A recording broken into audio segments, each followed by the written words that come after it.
Thank you, Yael, and we won't argue with the formula. It reminded me of a joke that my late father used to say, you know, when we got invitations to weddings from distant cousins and we didn't feel, you know, the urge to go, he used to tell me, you know, when you get an invitation to a wedding, you must obey and you must attend, because weddings are more sacred than funerals because you bury two people. So next one is Eitan Bar-Yosef, who teaches British literature and post-colonial studies at the Department of Foreign Literatures and Linguistics at Ben-Gurion University of the Negev. And you already ruined the surprise, but I am particularly fond of him because when he wrote some theater reviews, he wrote a rave review about one of my productions as a director, first productions, not about nightingales by Tennessee Williams, and I never forget it to you, so you have a very good taste. And his presentation today is going to be Fear and Loathing in Mandatory Tel Aviv, George Young's The Man Called Lenz as Palestinian Pulp. Eitan. Hello, my pleasure, Louis. That was well done. So my paper today is part of a research project that examines how British authors responded to the end of the British Mandate in Palestine in 1948. How did these authors depict British-ruled Palestine with its two competing national movements, Arab and Jewish? How did they represent the violence that marked the final years of the Mandate, especially the unprecedented terrorist attacks conducted by the Jewish underground movement? And how do these books respond to the human and political muddle that Britain created here when it left 75 years ago? In exploring these questions, my project joins recent scholarly interest in decolonization, Britain's retreat from its former imperial possessions after World War II, asking how the end of empire affected British metropolitan literature and culture. This is quite a new field of inquiry, coming 2 decades after post-colonial scholars have begun to examine the effects of decolonization on non-British writers from former colonies. Still, works such as The End of Empire in the English novel and post-war British literature and The End of Empire have gradually traced and analyzed a substantial literary corpus by authors such as Anthony Burgess, Paul Scott, and Olivia Manning. Like most British fiction of the 1950s and 1960s, these post-imperial novels grappled with the difficult legacy of high modernism while shying away from any experimental forms. So although British novels about the end of empire did not, by definition, suffer from that insularity that critics have often attributed to post-war British fiction, they were certainly middlebrow in their aesthetic outlook. Focusing on this middlebrow literary response to the end of empire, scholars have overlooked another, no less important cultural revolution that shaped post-war Britain, namely the rise of the paperback pulps. The war brought a huge demand for cheap reading material, while paper rationing severely limited supply. The result was a huge surge in the publication of cheap paperbacks issued by numerous mushroom publishers. They were called mushroom because of their fly-by-night business practices and low-quality production, which feasted upon wartime conditions like a fungus. And this is the mushroom jungle, the really only study from 93 on this huge industry.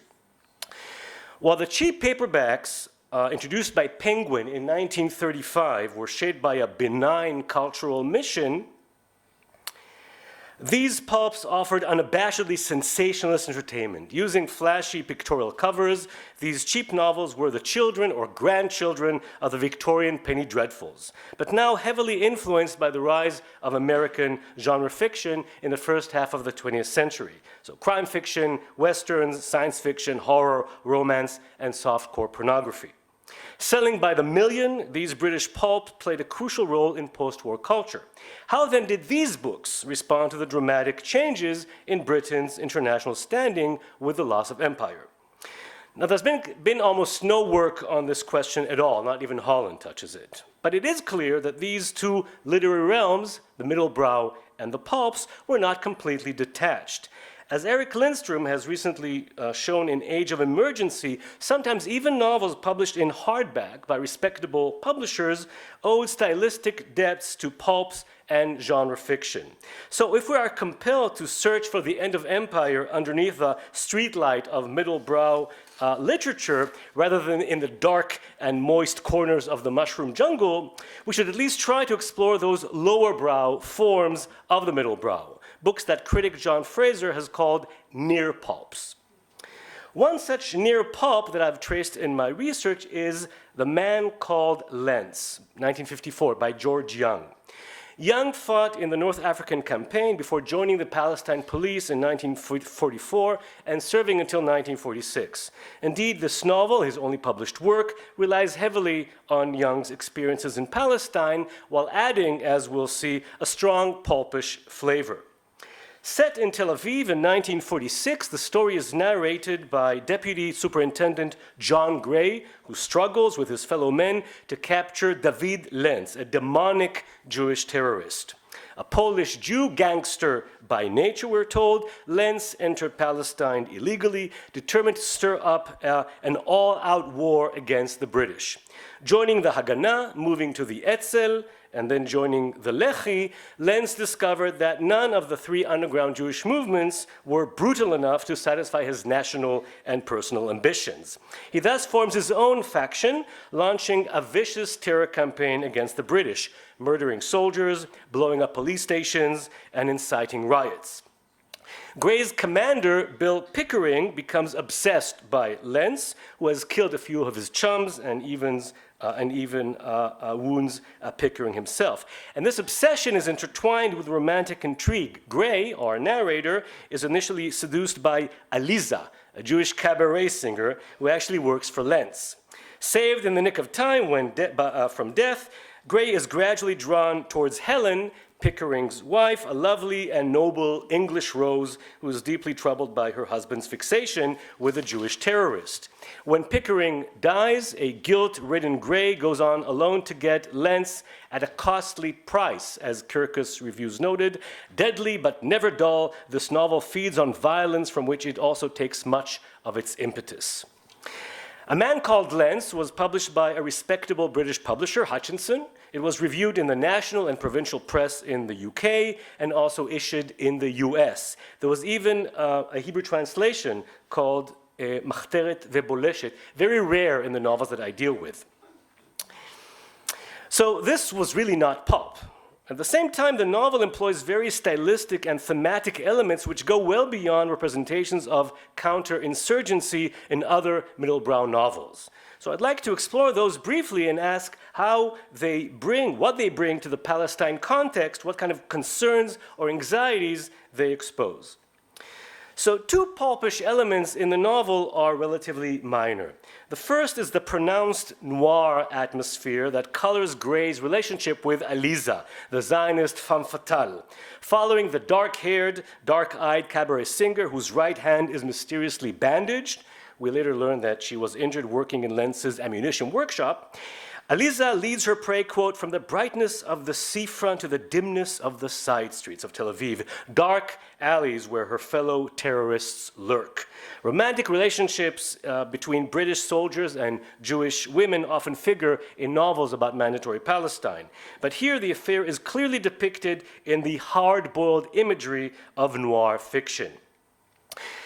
A second pulp element is the Orientalist depiction of Abdul Hassan, the Arab tracker who is summoned by the British police when the tracking dogs fail in tracing the whereabouts of Lenz's gang. And this, by the way, reflects actual tensions between human and canine trackers in 1940s Palestine. Hassan, the only Arab character in the book, and the book is really pays no attention at all to Jewish-Arab enmity. It's really only Jewish-British. So Hassan is described as a tiny figure wearing a white galabia with his head wrapped in a large white shawl so that only the brown face showed cracked and wrinkled by age. His uncanny knowledge and sensory abilities, just like Gray's addresses to him, "Tell me, O Abdul," right, link him to late Victorian adventure stories intertwined with recent pulps about the Foreign Legion. This pulp Orientalism relies here on a strict division between the Arab's ancient knowledge and wrinkled appearance and the Jew's modernity, associated with the glaring white city built alongside the black Jaffa. This brings us to a third, more surprising pulp feature in the novel, its usage of certain fantasy and even science fiction tropes that build on Tel Aviv's modern whiteness but stretch it further. Lenz's diabolical mastery of both weaponry and propaganda borders on the fantastic. Bombs explode in parts of the city, showering pamphlets far and wide. Lantern slides bearing a message from Lenz suddenly flashed onto the screens in the cinemas in the middle of a performance. And best of all, an illuminated sign appeared one night suspended from and connected to a power cable crossing the busiest crossroads in the city. Later, when the police mobile company settles in a secluded camp near Tel Aviv, Lenz uses dozens of automated, self-activated mortars hidden in the surrounding orange orchard that bombard the British all night long, spreading havoc in the camp, leaving 3 British soldiers, quote, "a bloody pulp of flesh and rags of uniform," while a British officer is burnt alive, becoming, quote, "a charred, blackened lump of flesh beyond all aid." The British respond by introducing an armed police car that electrifies the Jewish protesters who come into contact with it. If the story of the mortars was based, just like the Trackers and Dogs episode, on the actual mandatory reality, which was then pulpified, this amazing anti-riot car marks an even more radical departure from the middle brow. But it is this graphic description of numerous torn bodies that is the novel's pulpiest element. Indeed, the novel's vivid description of brutal violence is as pulpy as the faces of Jewish rioters after their coercion by Gray. Bodies are crushed, bellies are laid open, limbs are torn away. While some of these descriptions serve to highlight Lenz's bloodthirsty, inhumane violence, the novel is equally graphic when depicting British counterinsurgency measures. Indeed, Gray's usage of brutal force is often fused with sadistic glee. Yet the novel justifies them as the inevitable response to the Jews' lack of good form. Typically, descriptions become particularly brutal and disturbing when women are concerned. In one episode, when Gray and his men find and shoot down Lenz's fighters, they discover that one of them is a young Jewish woman. She wore a white shirt, and I saw her breasts move under it to the kick of the Stern gun that she was using. As I watched, she staggered, a great red stain moving over the white of the shirt. She staggered again and again as more slugs thugged into her, the stain growing larger and rage and pain contorting her features. Slowly she sagged forward until, head downward, she fell to the ground. And there's more when she decides that she needs to get rid of these British, but ultimately can't. Later, just before the riots break out, an old Jewish woman, small and thin with a lean, pinched face, stands in front of the police commander. Swaying as if to some savage rhythm, she screams and begins to beat herself. She kept on slapping one wrist with her other hand, and she was now so close that I could see on that wrist the blue tattoo marks that were the numbers branding her as having been in one of Hitler's concentration camps. As the superintendent begins to recite the riot act in Hebrew, warning the people, the woman moves forward. And I have to warn you that these are sort of disturbing descriptions. Her hands, claw-like, rose to the neck of the tattered white blouse she wore.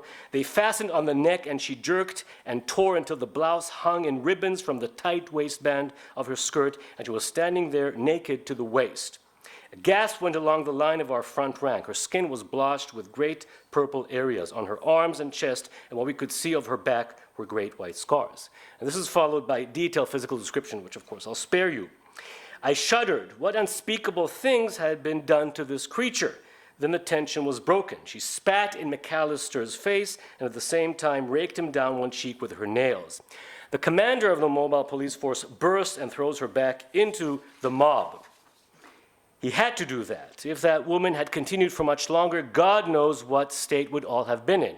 The sight of that starved, emaciated, tortured body now heaving on the ground could only raise compassion in us, and the general feeling of compassion would have been fatal. There's, of course, a great deal to say about this description, but since I really must conclude, let me just pinpoint what is unique about all this. As Eric Lindstrom shows, similar scenes of violence appear in numerous novels about counter-insurgency in Cyprus, Malaya, or Kenya, all flirting with pulp elements that lure the reader and justify British colonial brutality. What we see in The Man Called Lenz is how various pulp elements are employed to depict the specific conditions of mandatory Palestine. If the sci-fi elements reflect the image of Jewish progress and modernity, embodied in the white city and juxtaposed with Arab backwardness, Lenz's superhuman powers connect this futurity with old stereotypes about Jewish omnipotence. Similarly, the brutal misogynistic descriptions employ pulp sadism to scrutinize but ultimately punish the female Jewish body, whether it's the old Jew of the diaspora or the new Jew of Eretz Israel. Combining fascination, disgust, and frustration, guilt, this Palestine pulp captures the post-imperial mood. Thank you.